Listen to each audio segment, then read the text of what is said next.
إن الحمد لله والصلاة والسلام على رسول الله وعلى آله وصحبه ومن تبعهم بإحسان إلى يوم الدين أما بعد. محترم بزرگوں، دوستوں، عزیزوں، ماں اور بہنوں، اللہ تعالیٰ کا بہت ہی احسان ہے، کرم ہے، نوازش ہے کہ دلوں کے اعمال کی یہ گفتگو ہے جو تسلسل کے ساتھ سلسلہ وار ہمارے ساتھ جاری ہے. یہ علم ہے، اس کی قدر کریں. اور بہت ساری باتیں اس کے تعلق سے ہمارے ساتھ تھیں کہ مراقبہ کسے کہتے ہیں. بہت ساری باتیں زندگی میں ہم سنتے ہیں، لیکن اس کا معنی مطلب سمجھتے سمجھتے ہماری زندگی موت کے دہانے پر پہنچ جاتی ہے.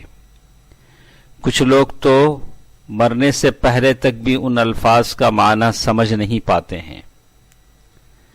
مراقبہ کیسے اسے میں اور آپ اپنی زندگی میں حاصل کریں، اسی کے تعلق سے کچھ باتیں ہم سن رہے ہیں.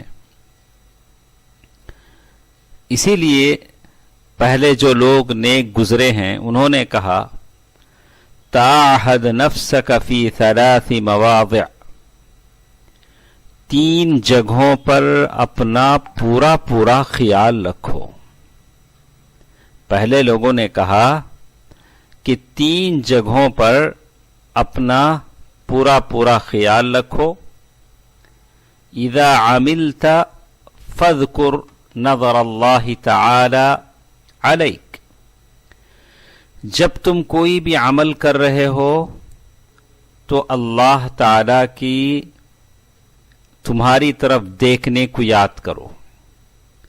کوئی صدقہ کر رہے ہو، کوئی خیرات کر رہے ہو، کسی کی خدمت کر رہے ہو، یا اللہ نہ کرے کوئی گناہ کا کام ہو رہا ہے تو اللہ تعالی کی نظر کو یاد کرو کہ اللہ تمہاری طرف دیکھ رہے ہیں. اللہ اکبر. وَإِذَا تَكَلَّمْتَ فَانظُرْ سَمْعَ اللَّهِ مِنْكَ، اگر تم کوئی بات زبان سے نکال رہے ہو تو اس بات پر غور کرو، اچھی طرح غور اس بات کو اپنی نظر میں، نگاہ میں رکھو کہ اللہ تمہاری بات کو سن رہے ہیں. وَإِذَا سَكَتَّ فَانظُرْ عِلْمَ اللَّهِ فِيكَ، اور اگر تم خاموش بھی ہو تو اس بات کو اچھی طرح نظر میں رکھ لو کہ اللہ تعالی تمہارے بارے میں جانتے ہیں. تم کوئی بھی عمل کر رہے ہو تو اللہ کی نظر سے باہر نہیں ہو. تم بول رہے ہو تو اللہ تعالیٰ تمہاری بول سن رہا ہے. تم خاموش ہو تو اللہ تعالیٰ تم کے علم میں تم ہو. تو انسان اپنے بول میں، اپنی خاموشی میں، اپنے حرکات میں، اپنے سکون میں ہمہ وقت ہمیشہ کے لیے اپنے رب کی نگرانی میں جی رہا ہے. دوستو، عزیزو، ماں اور بہنوں، اسی نگرانی کے احساس کو اجاگر کرنے کے لیے یہ ساری باتیں ہیں. اللہ تعالی کی اپنے اوپر نگراں ہونے کا جو تصور ہے، جس کے نہ ہونے کی وجہ سے میرے سے اور آپ سے خطائیں ہو جاتی ہیں، اس تصور کو اجاگر کرنے کے لیے، زندہ کرنے کے لیے یہ باتیں ہمارے آپ کے ساتھ ہو رہی ہیں. ابو حفص ابو عثمان النیسابوری بڑے علماء میں شمار ہوتے ہیں.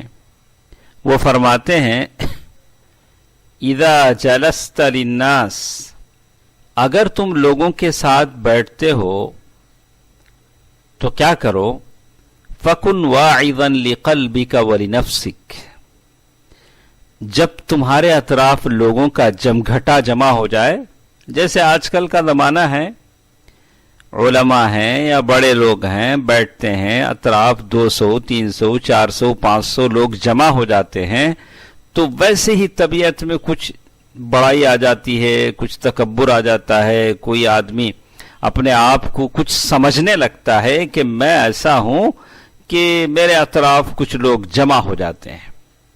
تو یہ چیز علماء کرام میں بھی ہم دیکھتے ہیں، جب زیادہ بھیڑ جمع ہو جاتی ہے تو الفاظ بھی بنا ناپے تولے زبان سے نکل جاتے ہیں۔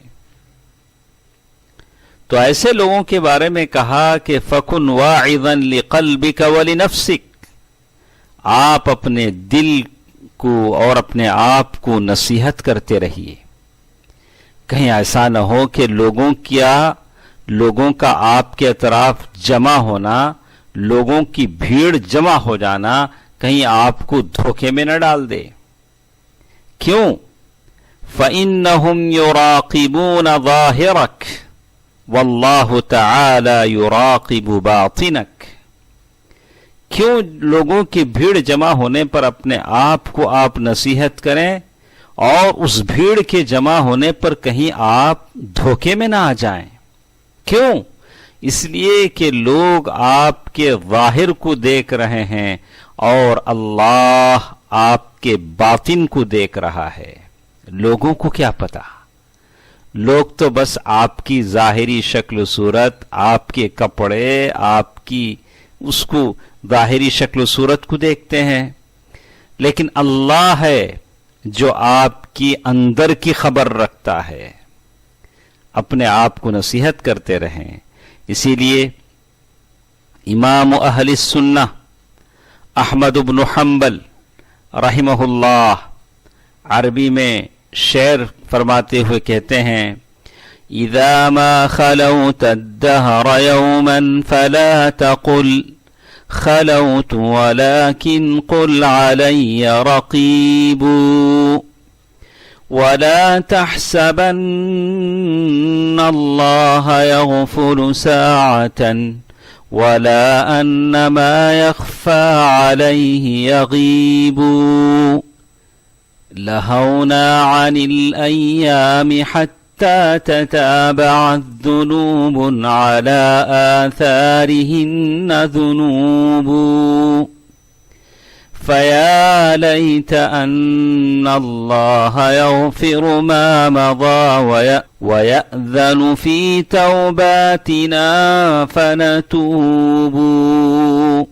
امام اہل السنہ احمد بن حنبل رحمہ اللہ فرماتے ہیں: اذا ما خلوت الدهر يوما فلا تقل خلوت، کسی دن آپ اپنے پرائیویسی میں چلے جائیں، اپنے پرائیویٹ کمرے میں چلے جائیں، تنہائی میں چلے جائیں، تو ایسا مت سوچیں کہ میں ایسی جگہ ہوں جہاں مجھے کوئی دیکھ نہیں رہا ہے، میں تخلیے میں ہوں، ایسا مت سوچو۔ لیکن کیا سوچو؟ قل علی رقیب، آپ ایسا سوچو کہ ایک نگران مجھے دیکھ رہا ہے۔ ایک لمحے کے لیے بھی آپ اللہ تعالی سے غافل نہ ہوں۔ وَلَا أَنَّمَا يَخْفَى عَلَيْهِ يَغِيبُ، اللہ سے کوئی چیز مخفی نہیں ہے، کوئی چیز چھپی ہوئی نہیں ہے۔ اور ہم لوگ ایسی غفلت میں پڑے ہوئے ہیں کہ ایک کے بعد ایک گناہ ہو رہا ہے۔ اے کاش اللہ تعالی مجھے اور آپ کو گناہوں کی مغفرت کرنے کا موقع دے دیتے اور ہم توبہ کر لیتے، اللہ تعالی سے توبہ کرتے۔ دوستو عزیزو، کسی لمحے آپ کو اس بات کا احساس نہ ہو کہ آپ اور ہم اللہ کی نگرانی سے باہر ہیں۔ اسی لیے سفیان الثوری رحمہ اللہ فرماتے ہیں: احذر سخط اللہ فی ثلاث۔ دوستو عزیزو، ماں اور بہنوں، سفیان الثوری رحمہ اللہ کی یہ نصیحت کے الفاظ بڑے پیارے ہیں، اسے غور سے سنیں۔ وہ فرماتے ہیں کہ دیکھو، 3 جگہوں پر اللہ کی ناراضگی سے بچو۔ احذر ان تقصر فیما امرک، اس بات سے بچو کہ اللہ نے جس چیز کا تمہیں حکم دیا ہے اس میں تم کمی بیشی کرو، اس بات سے بچو۔ وَاحْذَرْ أَن يَرَاكَ وَأَنْتَ لَا تَرْضَى بِمَا قُسِمَ لَكَ، اور اس بات سے بھی بچو کہ اللہ تم کو جو کچھ دیا ہے اس پر تم راضی نہیں ہو، اللہ تم کو دیکھ رہا ہے۔ اللہ تعالیٰ جو کچھ دیا ہے اس پر راضی ہو جانا چاہیے۔ اگر اللہ تم کو اس حالت میں دیکھے کہ تم اس چیز پر راضی نہیں ہو جو تمہیں دیا گیا ہے تو اللہ ناراض ہو جائیں گے۔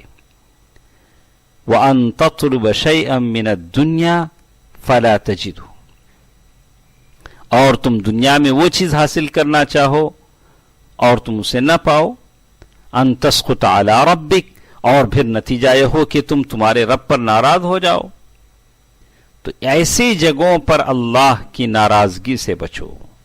دوستو عزیزو، ماں اور بہنوں، کچھ باتیں اور ہمارے ساتھ ہیں، انشاءاللہ کل کے درس میں ہم سنیں گے۔